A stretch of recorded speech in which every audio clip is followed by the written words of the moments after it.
Everyone, start करते हैं class 9 का चैप्टर नंबर 10 सर्कल्स। इसका हम थ्योरम 10.10 करेंगे।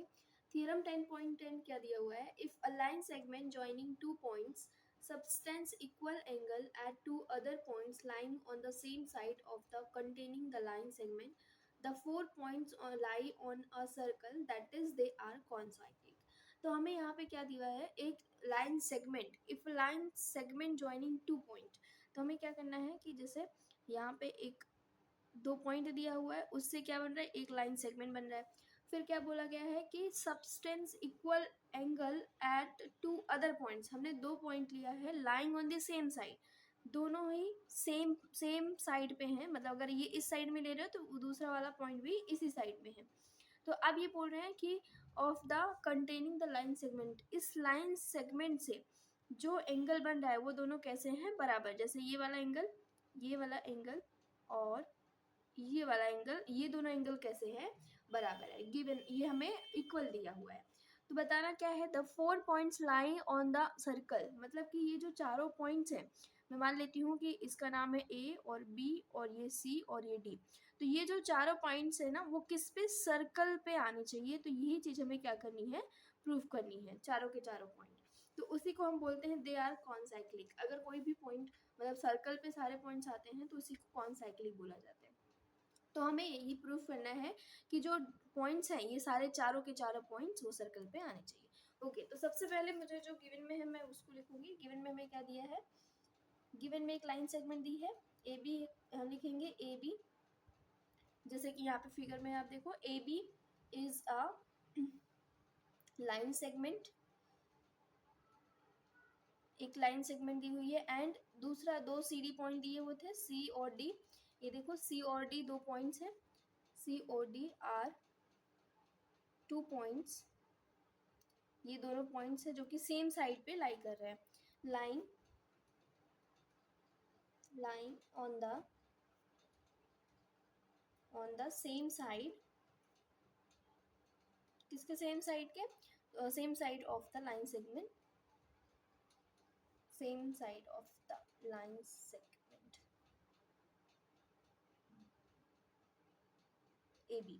ठीक है, तो ये क्या कर रहे हैं? लाइन सेगमेंट जो बनाया हमने उसके सेम साइड पे ये दोनों पॉइंट क्या करें? लाई करें। इसका मतलब यहाँ पे और चीज दिया हुआ है कि इन जो एंगल बना रहे हैं, देखो यहाँ पे जो बताना है ना कि हमें विच, आगे हम थोड़ा लिख देंगे, थोड़ा बड़ा हो गया, विच सबटेंस इक्वल एंगल्स। ये क्या कर रहे हैं? दोनों साइड में इक्वल एंगल्स बना रहे हैं। दैट इज, इसका मतलब ये हुआ कि जो एंगल बन रहा है, angle A C B is equal to angle A D C, sorry A D B. ये दोनों एंगल कैसे हो जाएंगे? बराबर हो जाएंगे। ये सब हमें गिवन में दिया हुआ है। अब हमें प्रूफ क्या करना है? तो हम उसको लिखेंगे टू प्रूफ में लिखेंगे कि जो ये ए बी सी डी है, point A B C D are concyclic, मतलब ये एक ही सर्कल पे क्या कर रहे हैं? लाई कर रहे हैं, चारों के चारों पॉइंट्स। ओके, तो हम यहाँ से अपना प्रूफ स्टार्ट करते हैं। सबसे पहले यहाँ पे हम प्रूफ करने से पहले मैं कंस्ट्रक्शन करूँगी। कंस्ट्रक्शन में क्या करना है मुझे? कंस्ट्रक्शन में कि ये जो ए बी सी ये तीनों पॉइंट है ना, तो इससे मैं एक सर्कल ड्रॉ करूँगी। हमने पढ़ा हुआ है कि जब तीन नॉन कोलिनियर पॉइंट्स होते हैं तो उससे क्या होता है? एक सर्कल पास हो सकता है। ये हमने थियरम में पढ़ा हुआ है। ठीक है, तो मैं यही चीज करने वाली हूँ, ड्रॉ। मतलब हमें ऐसा करना है कि इन तीनों पॉइंट से वो सर्कल पास हो रहा है, बस हमें डी पॉइंट बताना है कि डी जो पॉइंट है उस पर लाई करेगा या नहीं लाई करेगा, वही हमें लाई करवाना है उस पॉइंट पे, सर्कल पे। ठीक है, तो यहाँ पे सबसे पहले हम लिखते हैं draw the circle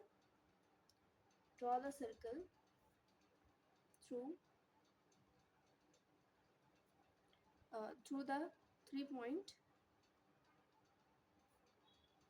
3 non collinear का मतलब होता है कि तीनों पॉइंट एक ही लाइन में नहीं होते हैं, लाई करते हैं।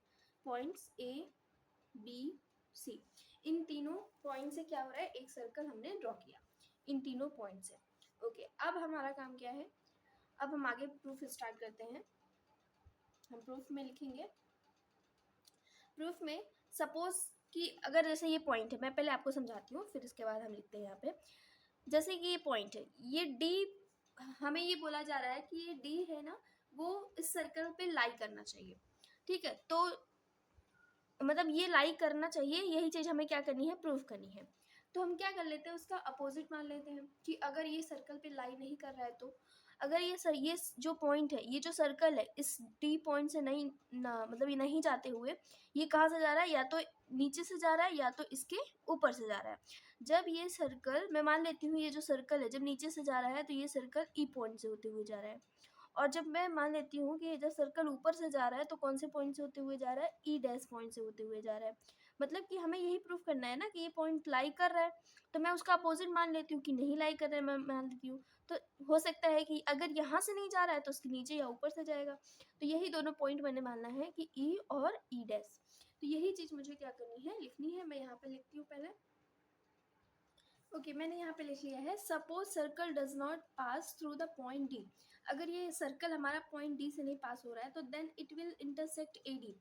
ए डी को क्या कर रहा है, इस जैसे अगर यहाँ से नहीं पास हो रहा है तो ये हो सकता है नीचे से अगर पास हुआ, तो मैं मान लेती हूँ इस पॉइंट से पास हुआ तो उसको क्या कर देगा, ये इंटरसेक्ट कर देगा एडी को।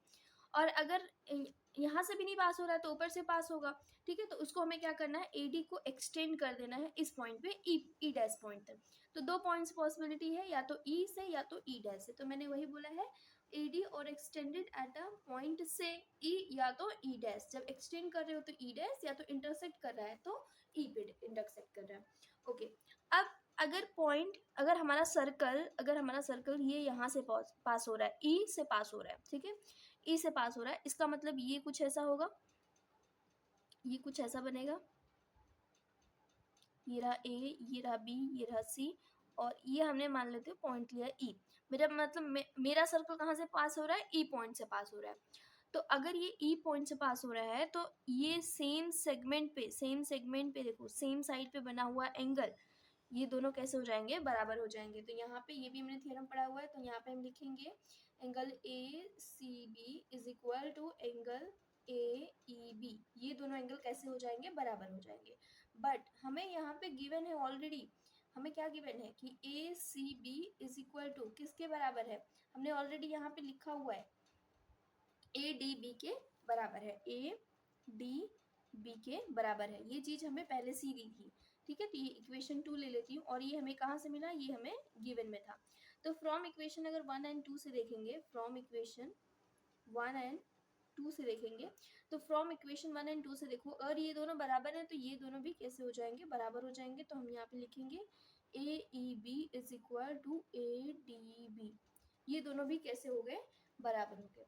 अगर ये दोनों बराबर हो गए, मतलब कि यहाँ पे क्या कह रहे हैं, angle A E B, angle A E B और एंगल ए डी बी, ये दोनों एंगल बराबर हो गए। कैसे पॉसिबल है, ये दोनों अलग अलग होते हुए, अलग अलग पॉइंट होते हुए बराबर हो गए। तभी पॉसिबल है जब ये दोनों पॉइंट क्या हो जाए, कोइंसाइड हो जाए, तभी ये चीज पॉसिबल हो सकती है, ठीक है। तो यहाँ पे हम लिखेंगे this is not possible until unless तब तक जब तक हम जो ई है वो कोइंसाइड ना हो जाए, कोइंसाइड विद डी, ठीक है। ये तब तक पॉसिबल नहीं है जब तक ये दोनों पॉइंट क्या हो जाए, कोइंसाइड नहीं हो जाए। अगर ये दोनों, मतलब यही पॉसिबल है, अगर ये दोनों इक्वल बता रहे हैं, इसका मतलब ये दोनों कैसे हो जाएंगे, कोइंसाइड कर गए। इसका मतलब कि हमारा जो सर्कल है वो डी पॉइंट से होके जाएगा। और सिमिलरली हमें ई डैश के लिए भी निकाल लेना है, सिमिलरली करके आप लिख सकते हो, सिमिलरली करके जो ई डैश है, इस है ई dash should also coincide with D, ठीक है। ये भी क्या कर जाएगा, कोइंसाइड कर जाएगा विद डी के साथ। तो इसका मतलब वो एक ही पॉइंट है, और ये हमारा सर्कल कैसा हो जाएगा, जो हमने क्या प्रूफ करना था कि ये सर्कल कैसा है, कौन साइक्लिक है, मतलब कि जो चारों पॉइंट है वो एक ही सर्कल पे लाई करेंगे।